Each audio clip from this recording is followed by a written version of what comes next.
Everything is changing, growing, and evolving, even you.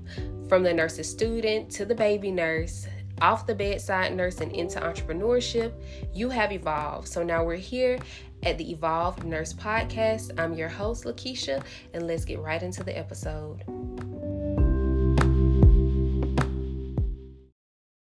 What is up, the Evolved Nurse Podcast listeners? It's your host, Keish, and we are back for another solo episode.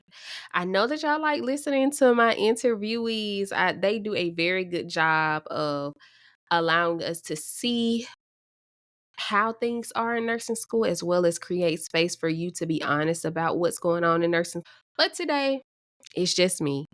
So, we have seen in the media where there has been a ban on non compete agreements.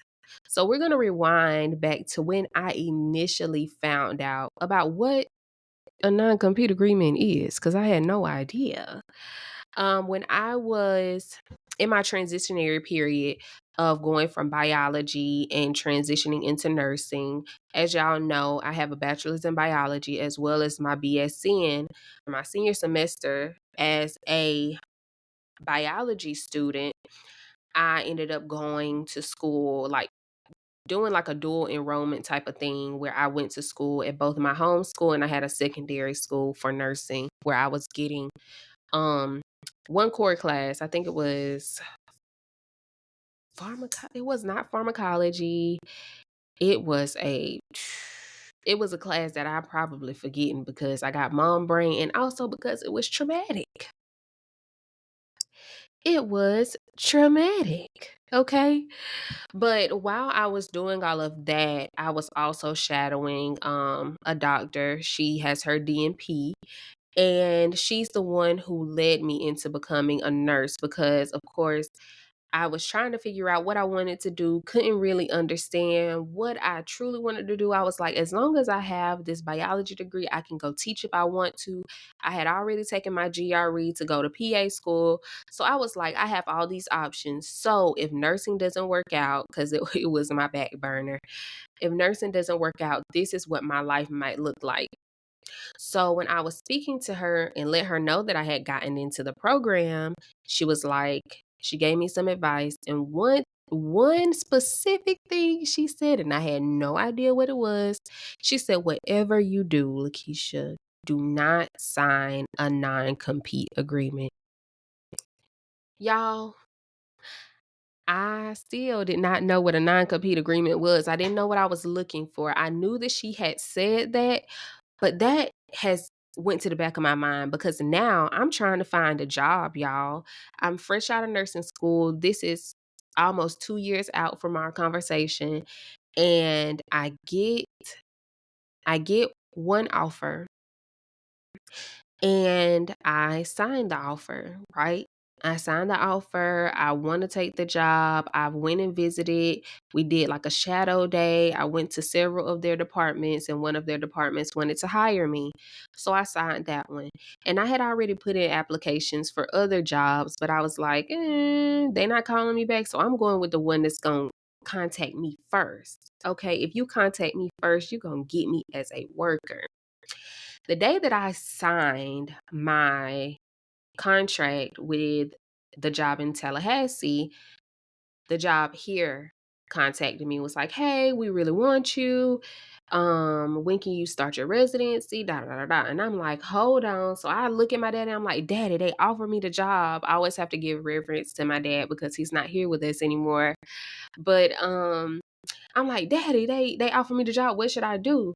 And he was like, take the one that you really want the most, baby. Even though, deep down inside, he was like, she gonna be moving to Florida on this. But at the same time, he always wanted to push me to do what I really wanted to do. So I'm like, okay, I'm gonna let Tallahassee know that I can't necessarily take the job there. And it was really based off a cost of living type of situation because I would have gone to Tallahassee simply because they have FAMU there. I would have continued my education there. I had already had plans in Tallahassee, but the cost of living in Tallahassee is higher than the cost of living here, which was odd to me because Tallahassee is way smaller than where I live now. So I was like, why does it cost so much to live here? And then I'm like, oh, it's the capital. Oh, they have two like huge schools there. It's a school town, so they know that they're probably gonna make money off their students. So I was like, okay, I'm just gonna go to the other hospital. It's a magnet hospital. They have great reviews, and I'm just gonna go through their residency program. So I get my paperwork, and y'all know y'all don't be reading through that paperwork. Y'all need to start reading through the paperwork. Start reading through the paperwork because I was like, I just want a job. I just want a job, want a job, want a job. So I'm signing off the paperwork. I'm not even really reading it. And I'm just going to signing it off. They giving me an opportunity. That's where I want to be at. You know what I'm saying? I'm like, I got a big girl job coming up. I'm fresh out of school, fresh off the chopping block, and signed myself to a non-compete. Had no idea until I revisited my contract. And I'm going to tell you what a non-compete is. For the people that have no idea what a non-compete is, here we go. I'm going to give you the definition of a non-compete. Okay. A non compete agreement is a legal agreement or clause in a contract specifying that an employee must not enter into competition with another employer after the employment period is over. These agreements also prohibit the employee from revealing proprietary information or secrets to any other parties during or after employment. So, y'all, I signed myself up to death row. That's what you're doing. You're signing yourself up to death row. But we already know nursing is sometimes death row out here. But essentially what you do when you sign a non-compete is you sign off on this paperwork stating that, I won't be in competition I won't go to your competition and start working for them. So it makes you feel like you have allegiance to the hospital that you're at. So for my non-compete, I revisited my contract um after I wanted to move. Let's see. I revisited my non-compete when I decided that I needed a new change of scenery. So I went from the floor and then I decided I wanted to go to the OR. So once I got to the OR, COVID was still running rampant. A lot of the OR nurses were they were like resource nurses. So they were helping out on the floor, taking temperatures. They would help you pass meds. They weren't even responsible for passing the meds. So when I get to the OR, they see that I have floor experience as a COVID nurse and they're like, ooh, we want to use her. And I'm like, what?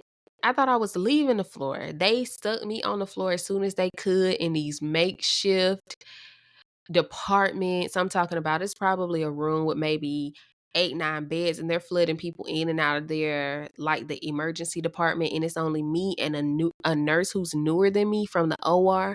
So I'm charging. In addition to that, I'm trying to teach, and we have critical patients. I had to go to them and be like, look, this is not okay for my license. I can't continue to do this. And the person who was over that department, he was like, well, in med surge, I have people that don't want to take 8 patients. And I looked at him, I said, 8 patients? I said, it's not acceptable that y'all are trying to force them to take 8 patients. If it gets that bad, it's time for y'all to come down and start helping your units. Point blank, period. So they ended up taking me out of that situation. And so they still started putting me back on the floor. Mind you, I don't want to be on the floor anymore. I've had several traumatic experiences during the year and some change that I've been on the floor with COVID patients. Now you keep trying to put me on a COVID unit. And this is not what I signed up for. I signed up to be in the OR, right? That's where I want to be. So the legal Keisha kicked in. And I said, let me go look at my contract because I'm sure that my contract talks about me being in the OR. And so what I did was I looked at my contract and I saw that I had signed a non-compete. But in that non-compete, I could not work for a hospital that was within a 50-mile radius of my hospital. So I said, okay, that's one thing I can put in the back of my mind as I'm navigating, trying to figure out how I'm going to get out of this situation. I don't want to be on the floor anymore, and they're trying to force me to be on the floor. So I reach out to my education person and I email her because I always like to email. I email to keep track of things so that I have a paper trail. Nobody can tell you that we had a verbalization and I talk to them about this, and then they tell me that, I didn't say that. I always keep you a paper trail, a little paper trail. It don't take much to email. And then even if after you have a conversation with someone, you might want to email about that conversation just in case, because sometimes nursing can be a little funny. Sometimes you want to make sure that you have things in alignment just in case. Just in case. So I looked at my non-compete agreement because that's essentially all my contract was a non-compete agreement. So I reached out to her and I was like, "Hey, I'm supposed to be in the OR. My contract states that I'm supposed to be in the OR. Um, are they going to open up anytime soon? If not, I may leave." And she was like, "You might leave." And I was like, "Yeah, this is not what I signed up for. If I'm not able to go into the OR, I I may leave because on both ends, you both have to uphold your part of the contract. Your hospital needs to uphold their part, which says that I'm supposed to be a peri-op student in the OR and then transition to the OR, not on the floor. And it didn't have verbiage to support them throwing me on the floor. So I said that to her. I had to be very, very honest and open with her. Like, this is not for me. I moved because I did not want to continue to have PTSD. I didn't want to continue to work with COVID patients. And I feel like I should have the right to say that. Like, just don't throw me out here because I have the experience. You're not doing that to your other OR nurses, but you're doing it to me, which wasn't fair. So, of course, y'all already know your girl was putting in applications. I think I already had another job at the time. So it wasn't a big deal for me to be like, it's time for me to go. So, they ended up shortly, maybe the next week, they opened up the OR. So I was able to go into the OR. But we are talking about these non-competes, y'all, because according to CNN, the Federal Trade Commission on Tuesday voted a ban for profit U.S. employers from making employees sign agreements with non-compete clauses. Such a ban could affect tens of millions of workers. Y'all, y'all, I just want y'all to pick up on the verbiage that it talks about for profit. For profit. So this actually means that not-for-profit hospitals still have the ability to loop you into a non-compete clause, which is not, for me, looking at it from a nurse who, if you live in a town that has multiple hospital systems like I do, that really X's out a lot of places that you can go without having to pay back. And we're going to segue into that. So, if you don't break your non-compete clause, technically you are not in lieu of breaking your contract. So, if you were to go to a hospital that's within a 50-mile radius, outside of that 50-mile radius, you did not break your contract. But if I were to go down the street, around the corner up the road to a hospital that's less than 50-mile radius, they would try to hit me with paying them back. Right. So we're going to go back into the CNN article. President Joe Biden, soon after the announcement, said the FTC is cracking down on non-compete agreement contracts that employers use to prevent their workers from changing jobs, even if that job will pay a few dollars more. Let's talk about this few dollars more, because a few dollars more is a lot. A few dollars more is a lot. So when we have people, the uppers, the one percenters saying that a few dollars more, trying to diminish how much money we get paid, and also saying that, it's only a few dollars more, it's not fair because nurses, people in healthcare, we don't get paid much. And we're often giving a little pat on our backs in order to keep us in lieu of being there. So the typical pizza party or a nurse's week pair of socks, things like that to keep us there. And if I can get a few dollars more, I'm gonna go get a few dollars. I don't care if it's $2.50 more. If I can get a few dollars more, I'm gonna go and get it. So continuing this article, um, even if that job pays a few dollars more or provide better working conditions, we all know that sometimes we'll take a pay cut just to work in a better working condition. Workers ought to have the right to choose who they want to work for. And that's the truth.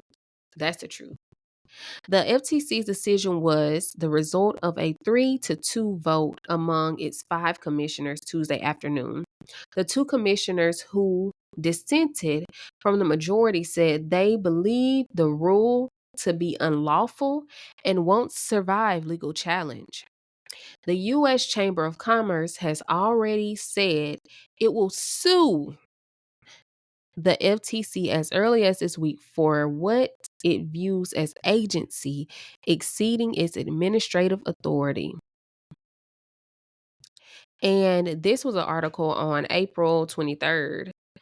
So, y'all, it's a lot of places that are using these non-compete clauses in order to keep their employees locked into being at a place where they don't want to be, that has unfavorable work conditions, that they don't allow them to even have multiple jobs, especially with the competition.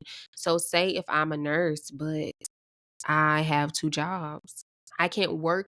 Technically, with that non compete clause, I can't work at the other hospital here. I can only work for you. Even if it's in a PRN status, I'm not supposed to work for them if I sign a non compete clause.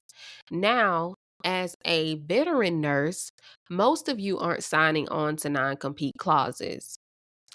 But when you're going into residency, because they put so much money into educating you, they're paying all the educators, they're paying the place where you do simulation.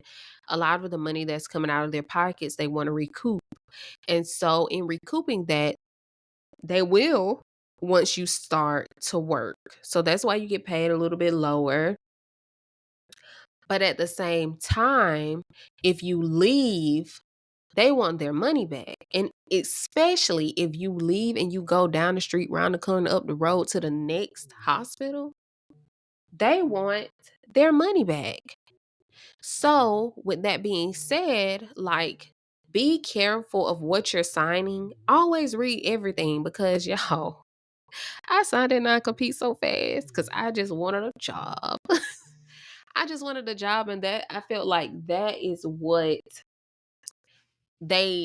what they look for in most students. Like nurses coming straight out of nursing school, they know they can get you because we ain't reading nothing. We're not reading anything and trying to understand what's going on. We are literally just signing our lives away. Just put my name on the dotted line. I don't care about no non-compete. But you should, because essentially if you find yourself in a workplace that's not conducive to your mental health, to your physical health, they don't really care about you. They got you working overtime. They throwing all the patients at you that they can because they want to, or they feel like you're quote unquote capable. Then y'all, you have to revisit what you sign. And if you have to go back to the non-compete and go travel just to, just to extend that year or whatever, if you have to do that to get out of the situation that you're in, do what you have to do. So, I just wanted to talk to y'all about non-competes because I know a lot this is graduation season, and I'm happy for y'all that are graduating. So I want y'all to take time and read your contracts, see what they say. See that if you have to leave, where do I have to go? If that's the case, y'all, I don't know how this ban is gonna be for most employers, but I know that if it's using the verbiage for the for-profit, your nonprofit hospitals are still going to utilize the system. And that's just the reality of it.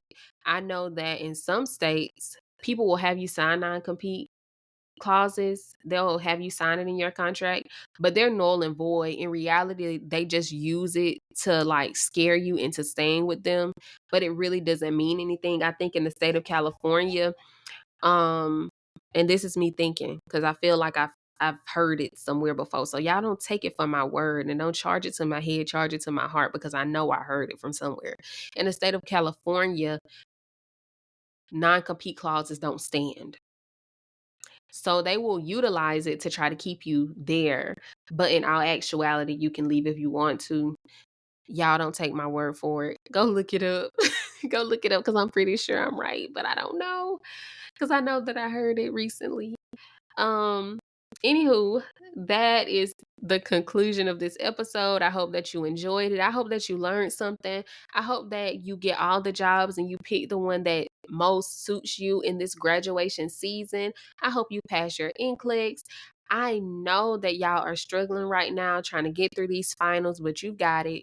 And in a few weeks you'll be graduating. And for those who aren't graduating yet, graduation is right across the Himalayas. Nursing week is coming up, and so I am going to do a giveaway.